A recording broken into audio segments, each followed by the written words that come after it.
In the bustling city of Athens around 300 BC, there lived a man named Diogenes.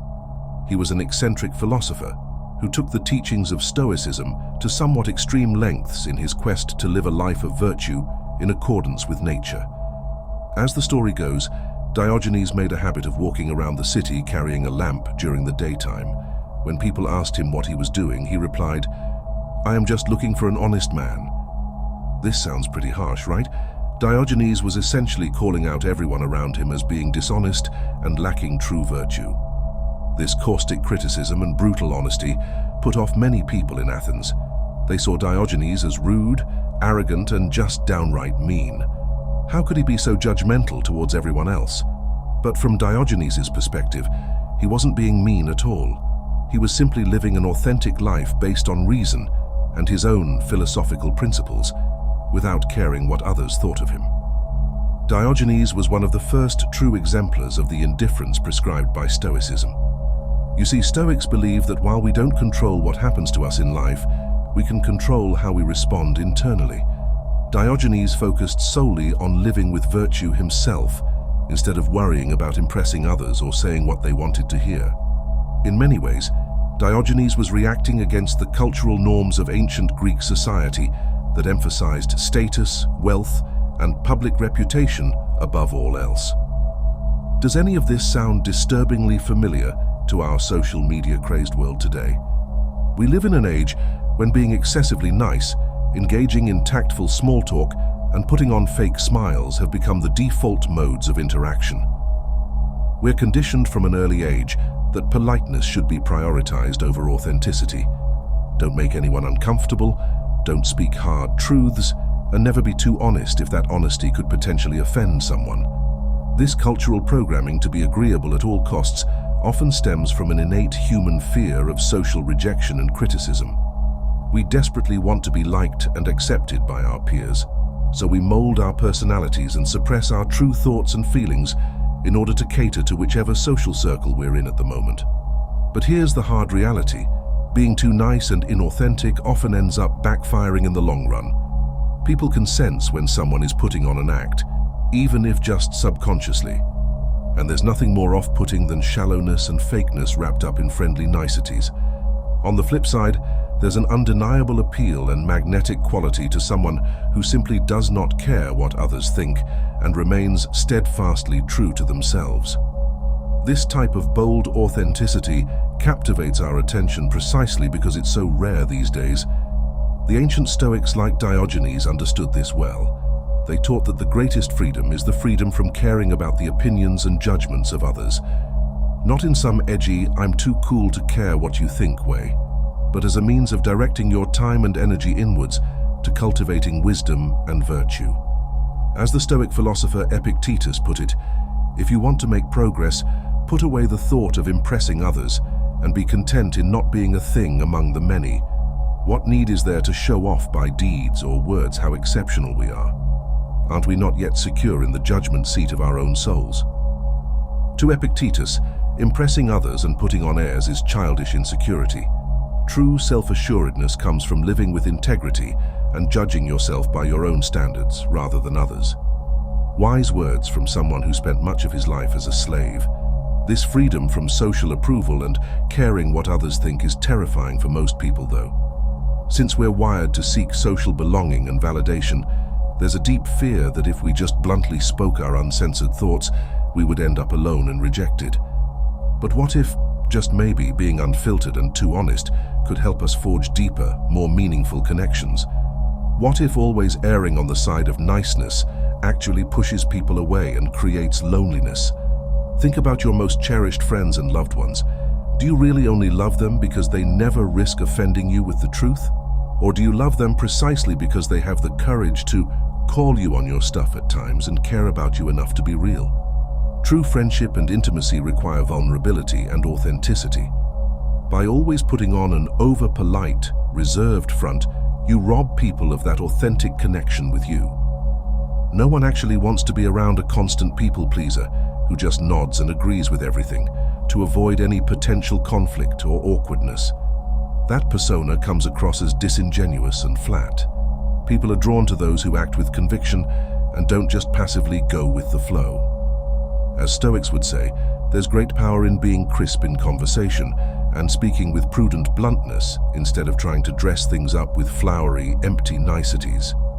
This builds confidence, respect, and connection. Of course, this principle of confident honesty needs to be applied with wisdom and balance.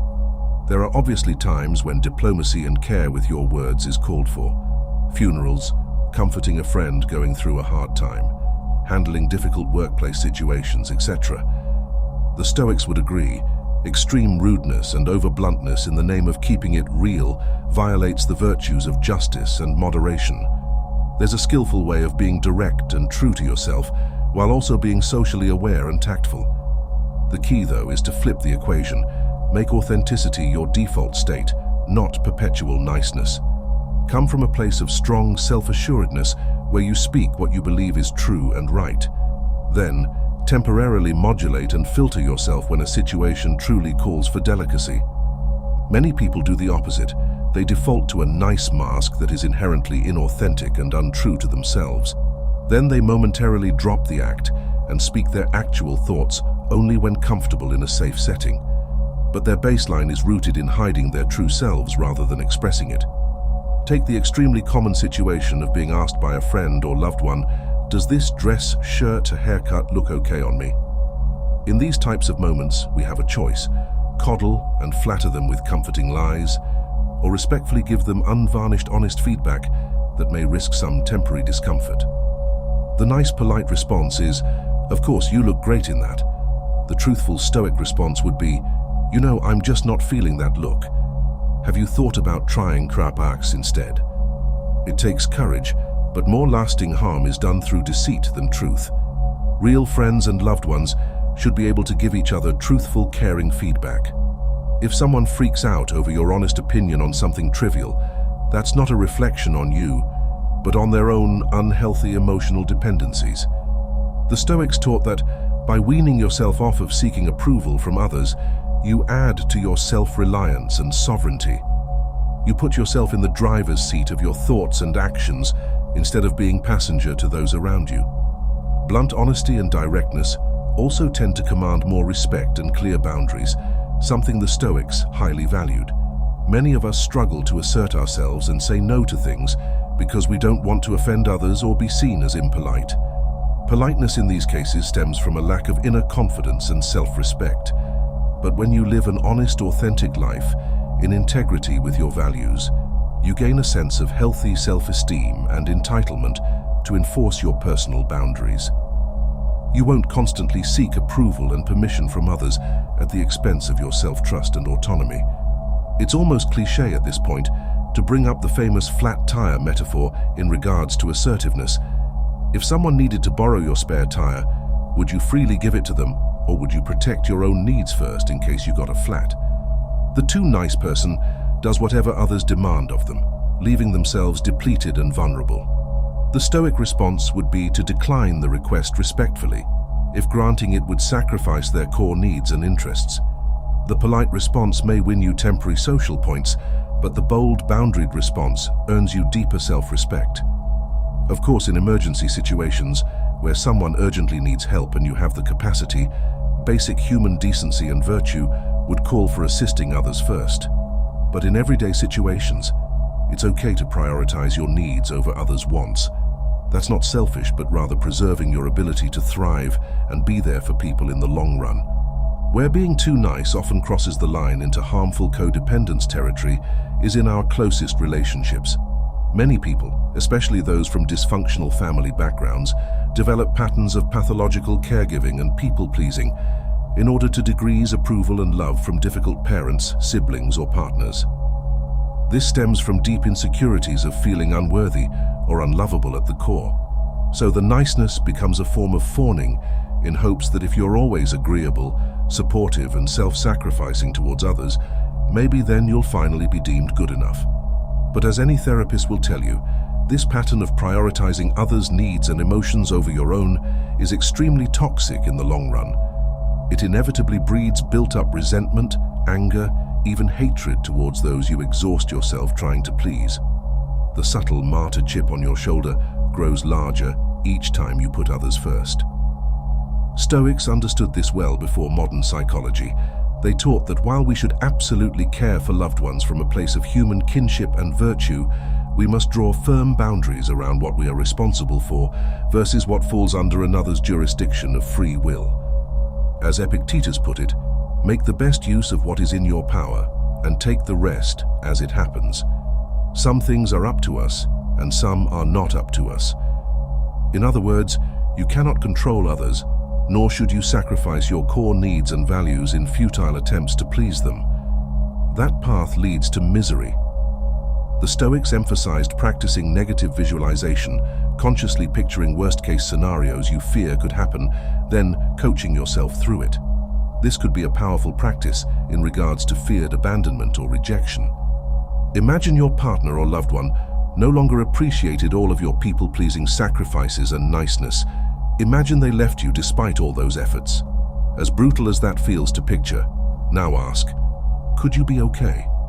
Could you survive that worst-case scenario and trust your inherent self-worth exists aside from others' approval? This exercise helps to decouple your sense of self and esteem from any one external source. You start to realize the freedom in not basing your identity and emotional well-being on how others validate you through your niceness or sacrifices. Having this mindset gives you the strength and assertiveness to occasionally put your foot down in relationships instead of chronically deferring.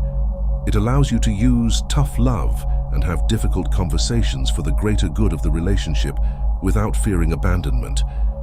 True love means caring enough about someone's growth and healing to risk short-term conflict or upset through honesty. Always prioritizing niceness and conflict avoidance in a relationship often enables stagnation or even toxic dynamics versus facilitating positive change.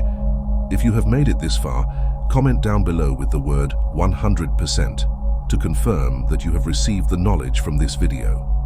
For more interesting topics, make sure you watch the recommended video that you see on the screen right now. Thanks for watching.